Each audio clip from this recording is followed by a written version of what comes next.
All right, so what follows choices? Choices are the first line of code in the operating system. Next is behavior. If you do make a different decision, you make a different choice, now you got to get off the damn couch, out the front door, and make something happen. You have to turn choice into action. But here's the problem. That's the second line of code in the operating system. 3 surefire ways to change your behavior.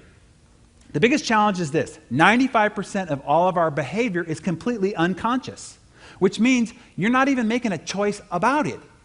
It's happening automatically. Remember when you were first learning to drive? And you're like, okay, I got to put my hands at 2 and to 10 and 2, and then I've got to look at this mirror and this leg's got to do this, and this leg's got to do this, and then I got to adjust this, and then I got to use the foot for this pedal, and then I got to look out the windshield and avoid oncoming traffic. It seemed impossible. It's like, how could you do all these things simultaneously?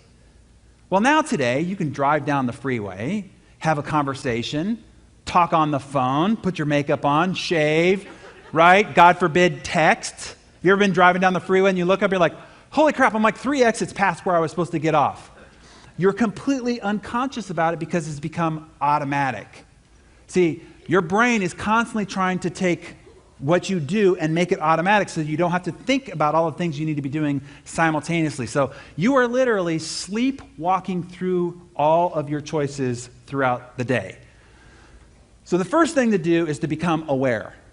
Put a magnifying glass on what it are the behaviors that are taking you in the wrong direction. So I'll give you an example. So when I was I was 20, I was selling real estate, and I'd made a lot of money that year, and I was sitting down with my accountant, and he was going over the numbers, and I was waiting, and then he looked up with a big smile on his face, says, congratulations, you owe over $100,000 in taxes. And I said, what?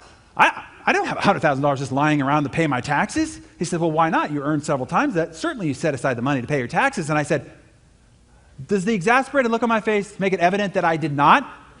And then he stood up from his desk, and he pointed his finger at me, and he said, son, I've seen this 1,000 times. You continue on this current path, and you will dig your financial grave with your wallet. He said, you've got to get a grip. And he took his finger, and he put it on this small little notepad, and he slid it across the desk.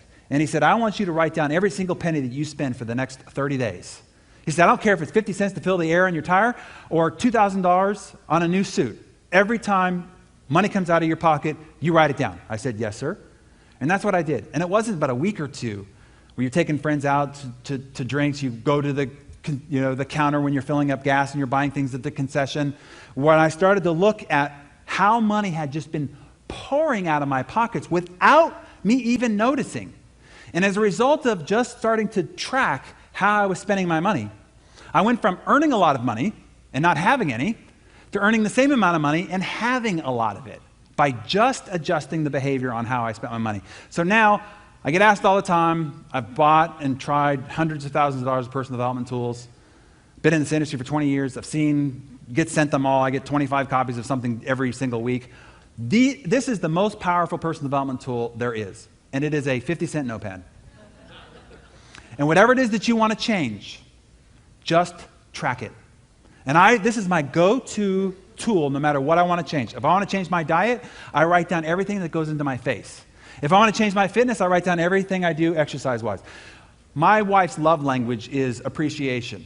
So I wanted to deepen the intimacy in our relationship, was one of my goals a year ago. And so I just, for 90 days, tracked down every time I did something that showed her appreciation or was an expression of gratitude. And I just tracked it.